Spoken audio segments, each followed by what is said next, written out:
நான் தமிழன். நான் என்கிட்ட கேட்காமலே நாம தமிழர்கள் என்றைக்காவது தமிழ் இலக்கியத்துல 8 தொகை 10 பாட்டுல அகநானூறு புறநானூறுல இன்னும் சொல்ல போனா தேவாரம் திருவாசகத்துல கூட நாடார் கோனார் தேவர் பல்லர் பறையர் என்ற இழிந்த சொல் கிடையாது. அனைத்துமே நான் சொன்னேன். மருத நிலத்துல உழவன் உளத்தி, குறிஞ்சி நிலத்துல குறவன் குரத்தி, நெய்தல் நிலத்துல பரதம் பரத்தி, முல்லை நிலத்துல இடையன் இடைச்சி, பாலை நிலத்துல மறவன் மறைச்சி. அவர்கள் அப்படியே இருக்கிறார்கள். நாம் இப்படி ஒன்றாக தான் வாழ்ந்தோம். தமிழர்களுக்கு ஜாதி கிடையாது. ஜாதி மதம் தமிழ் இல்லை. அந்த ஜாதி மதத்தை தமிழ் ஏற்பதில்லை. கேட்பீர் தமிழ் வரல் ஆறு, அது கேட்க கேட்க முக்கனி சாறு. பாவேந்தம் பாடுனா, நான் தமிழையே உங்களுக்கு சொல்லித்தாரேன்.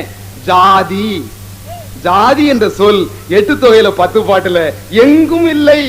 பாத்தீர்களா? ஏன் இல்ல? எங்கிட்ட சமூகத்துல ஜாதி இல்ல. நாங்க உழவன் உளத்தி